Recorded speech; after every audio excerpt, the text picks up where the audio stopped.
There are some pretty exclusive professions in the world. Hard-earned places at the top of the tree.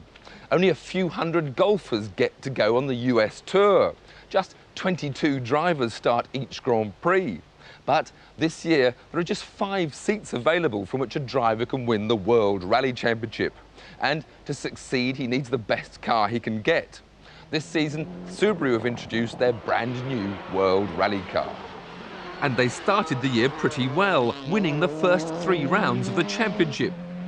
It was the culmination of a year's intensive effort at ProDrive in Banbury. February '96, and managing director David Richards meets his technical director David Lapworth and design consultant Peter Stevens to decide the targets for the new car. Anyway, we've got to make a style statement here. We've got to make that car look really just a new dimension. We can rework the turbo, we can rework some of the engine internals, so we'll gain a significant, not huge, but significant amount of power. What we're going to have to do is obviously have a fairly concentrated wind tunnel test program with it, you know, some visit to the wind tunnel. But I want people to look at that car when it's stationary and think it's going 1,000,000 miles an hour. We've got to... It's not easy to imagine that dynamic effect when working on a clay model, but Peter Stevens designed the McLaren F1, the world's fastest production car, so he's likely to turn out something special. The new regulations allow the Subaru to have a wider track, but the bulging wings have to be in steel and fully styled into the car, not just bolted on. That's helped by choosing the 2-door version of the Impreza. By early March, Peter Stevens' designs have received final approval. Inside the new skin, David Lapworth's team were able to modify the body and the roll cage, seeking the greatest possible rigidity as a way to optimise handling. You can't be precise with springs and dampers if they're attached to a flexible body shell. And that's that you'll see in all areas of motorsport, whether it's Formula One, touring car racing, or more and more even in rallying now. So we're trying to make the body shell stiffer without adding weight to it, and that's where the CAD system comes into its own. The computer analysis showed that adding 2 simple struts near the rear axle increased stiffness by 18%, and all without needing to build several full-scale prototypes. Maximum engine power is limited by a restrictor in the air inlet, but the new rules allowed the manifolds to be redesigned and the turbos placed in a more convenient position. Optimising the design through the summer gave an impressive 8% increase in torque. Off with the standard panels, on with the new curvaceous ones, as the car moved to the final assembly in October, just 3 months before the Monte Carlo Rally. In fact, it was only 3 weeks before the international launch in Spain, just before the last round of the '96 season. In the hills behind Barcelona, the world's rallying press were ushered into the new era for rallying, as seen by David Richards. Rally cars have historically been based very much on production units. These cars, sure, they've got the roots in production cars, but we've got the lovely exciting colours, the excitement of the wings, the performance, everything about them is extending the sport to a new dimension. 5 days later, the team got their first chance to drive the new car in anger. Colin McRae had just won the Rally Catalunya in the old car and was impressed with its replacement. Obviously the car straight out of the box and straight away it was quicker than the old car. It's generally everywhere it's a bit better, so it's looking very promising. By the time the team returned to Catalunya last month for this year's event, that promise had been fulfilled with 3 straight victories. This was the shakedown day to confirm the results of earlier testing in Corsica. We have 1 new tyre we're going to try today, which is just the latest development we've found from the last test, so we'll try that today and that's all really. You won here last time, so it should be easy. Yeah, if you say so.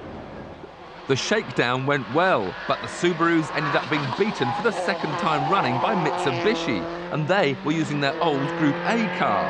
So why wasn't the World Rally car obviously better?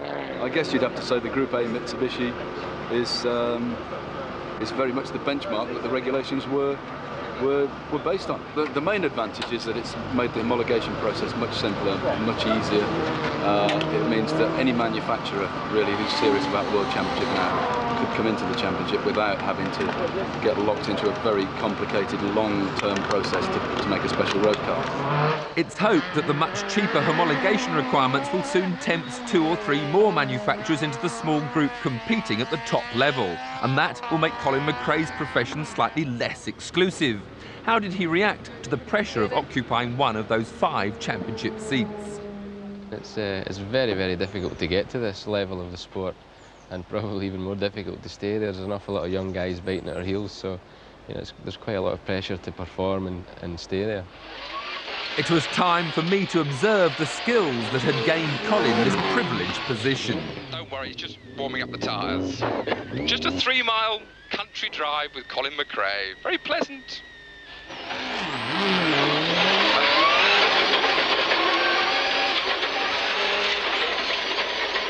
There's people standing everywhere. Oh my God.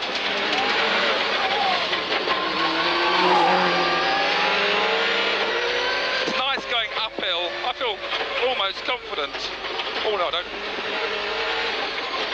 It actually feels incredibly smooth. We're going over the roughest roads of Spain, and yet the suspension seems to take it.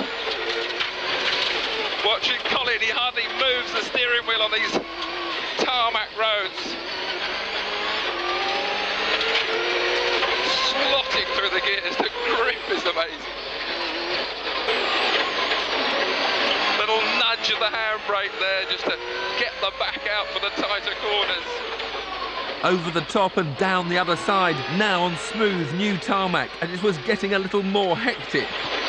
Right again. A nudge of opposite lock, all done in this wonderful, calm, relaxed, flared look. Oh no, for quick S.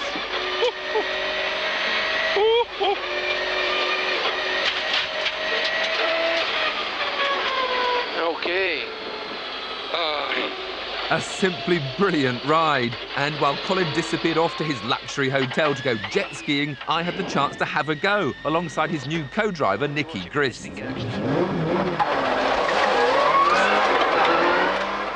My first run was to be a gentle one, to take a look at the road and get a feel for the car, with poor Nicky having to just sit there and suffer. So, let loose in Colin McRae's 300 horsepower World Rally car. This tarmac has got a lot of gravel on it, which will probably catch someone like me out. But there's a nice little bit of a straight here where I can get up to 4th gear before back on the brakes. 3rd, 2nd, straight through that gearbox.